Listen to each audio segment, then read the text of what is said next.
Dalam video kali ni kita nak bercakap pasal filem Tatiana. Okey, filem ni dulu ni pernah diviralkan sebab poster dia entah apa-apa. Poster dia entah macam susunan orang nak pergi haji pun ada kan.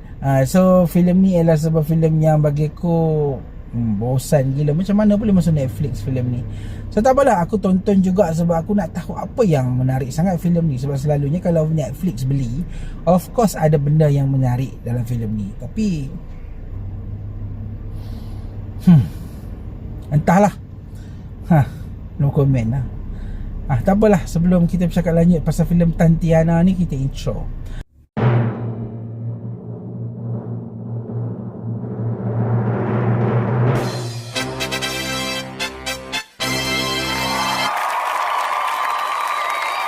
Baik, Tatiana. Filem ni menampilkan Zalif Siddiq, Joe Daud, lepas tu aku lupa seorang lagi nama apa.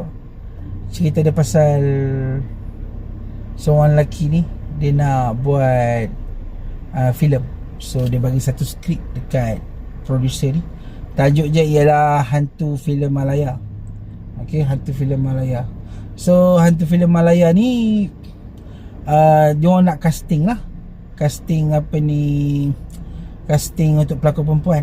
Okay, dan entah macam mana, sebab si lelaki ni pergi baca skrip tu, punya mantra, muncullah hantu ni, nama dia Tatiana. Okay, Tatiana ni pula aku tak tahu main daripada mana. Dia orang pun cast hantu ni jadi pelakon dalam filem tu.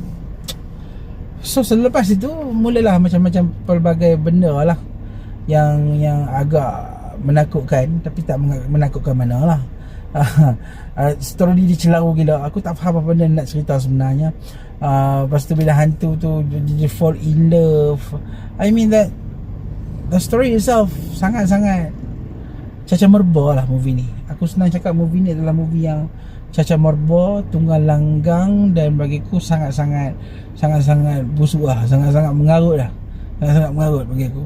There are some levels of mengarut yang aku boleh terima, tapi movie ni aku tak boleh terima sebab the whole story is pointless.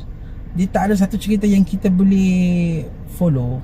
Dia macam okay, aku faham lah, mula-mula tu cerita dia pasal dia orang nak cast, pasal dia cast jadi hantu. Okay, now they know that they are the ghost. Pasal apa dia orang still accept? Pasal apa dia orang macam tu? Aku macam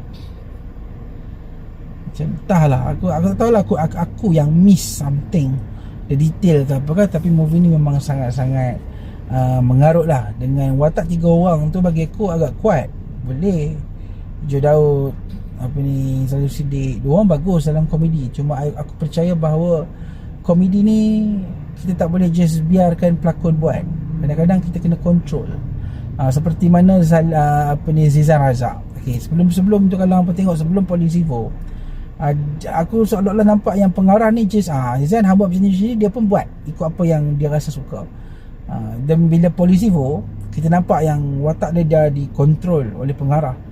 So dia bagus lah. Tapi dalam filem ni it's just like hang buat macam tu, hang buat lah sebab you are the comedian. People kalau orang buat macam mana pun orang akan suka.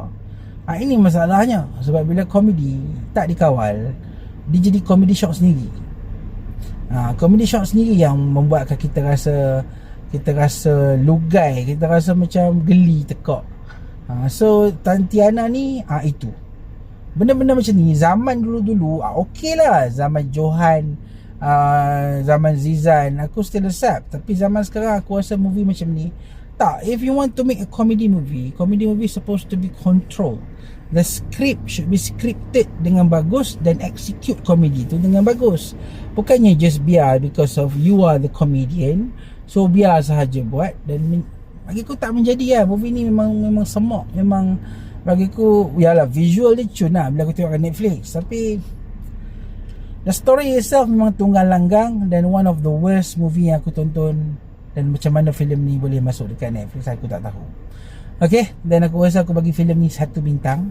Worst movie untuk tahun 2026 yang aku tonton. Kita jumpa lagi di video akan datang. Terima kasih. Assalamualaikum.